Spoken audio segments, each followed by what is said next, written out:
1989, and I wanted to, so all the scoring were still like scattered all over the back glass, and I wanted to centralize the scoring in one area so the players would sort of reference their scoring when watch their scores go up. At that time, all the speakers were in the base of the cabinet pointing down, and my idea was to put the speakers in this area here so the sound would go towards the players. I noticed when I was doing my research, that was me going to arcades playing pinball, that was research, that kids had the skills to do the flippers, but they could barely see the play field. So my idea was to do something to raise the area of the flippers but lower the play field a little bit so kids could see it. You can go to the next. So this is a little further development sketch. I put it on a pedestal just because it looks cool. And so the speakers would have been here, the score displays would have been here, all the hardware, the circuit boards would have been in here. This cabinet was designed to be made out of fiberglass. So then after this, I built a model of it. Next. And this model has been stored in my basement for years, so it's had a little damage. But after I got to Williams, when I presented the model in school, it just had, I had some kind of graphics up here and here, but there was nothing on the playfield. So I added Demolition Man graphics just to make it look a little more interesting as a model. Next. There's the side view and the back view. And this is the full-size one that I built. I took it to Schaefer Distributing in Columbus, Ohio, set it up next to some other pinball games. The only thing that I probably would have changed later, and all the artists would have encouraged me to change, was make the back box taller to get more interesting artwork in the back. So then I got in my old van and I hauled this off to Chicago and showed it to the people at Valley, and they hired me. Next. So this, I used to have a hell of a lot more hair. So this was the first cabinet that actually got designed. Of course, they didn't want to build one in fiberglass. It's too expensive. Nobody wants to deal with the mess. And this eventually became the rapid fire cabinet.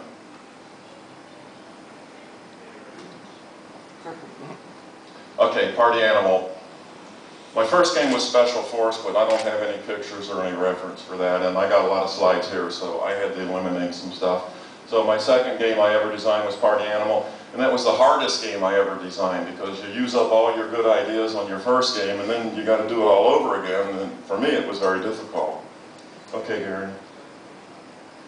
Now here's the development of the artwork. Some of these pictures are getting cut off, but this is Pat McMahon's original sketch. And I guess this guy is a wolf.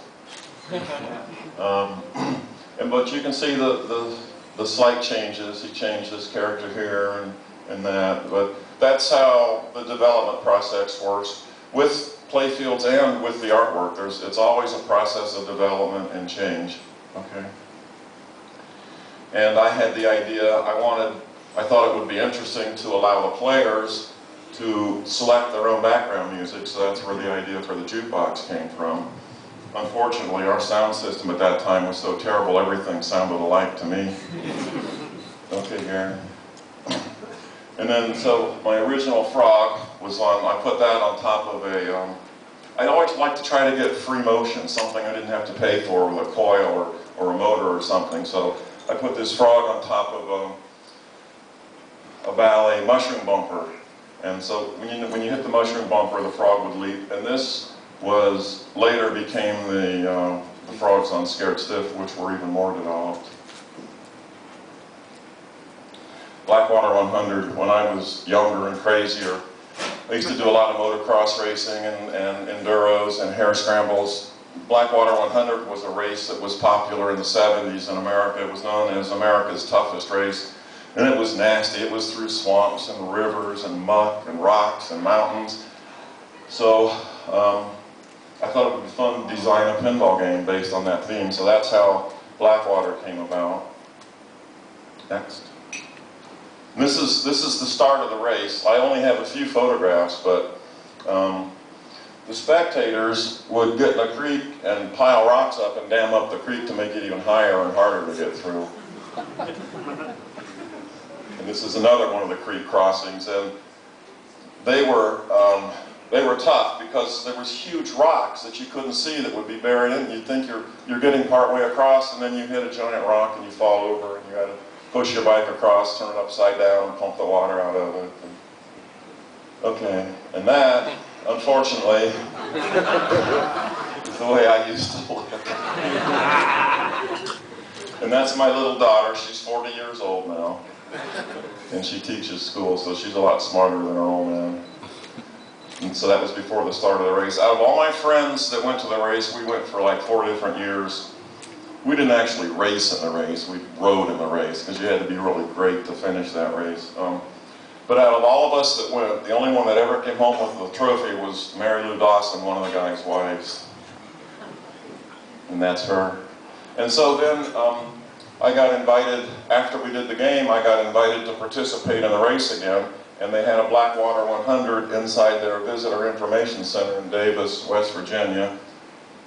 And so that's my friend Doug playing the game, and that's my little brother Larry.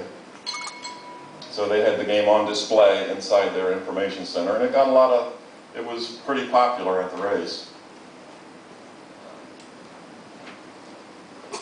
Did you skip? Did we miss one? No, okay.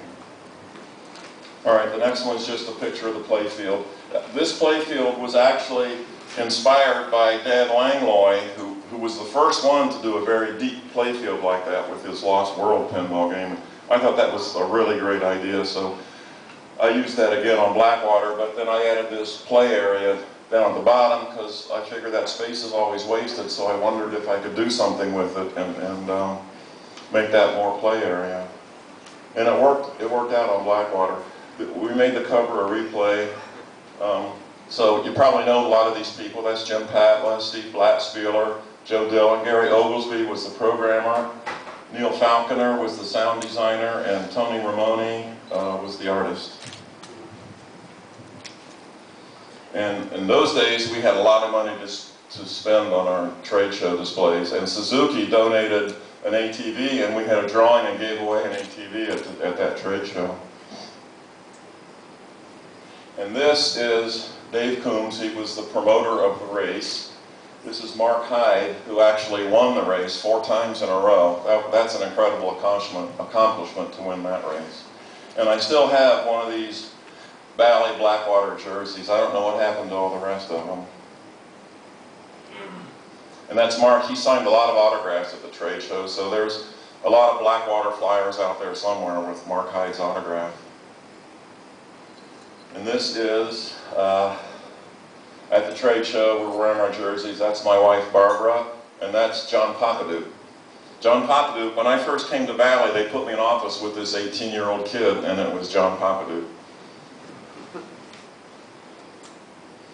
And then at that trade show, all the Williams guys came over to play the game, and that was pretty exciting for me. So from the back, you can see Joe Kamenkow. That's Steve Ritchie, Claude Fernandez. That's Larry DeMar right there. And there's one more picture. Ed Boon of Mortal Kombat fame. Larry DeMar. Pat Lawler, Steve, and Claude. Okay, Gary. At the Dr. Dude show was the Simpsons game, and Matt Groening came over and played Dr. Dude, and he signed my Dr. Dude flyer for me. And this is one of my first whitewoods for Dr. Dude. This is usually how I start with the game, just trying to get my main elements in the game first, and then I kind of work everything in around it. So I knew I wanted this big Mixmaster machine, so that's what I put in first, and I built a little model of it.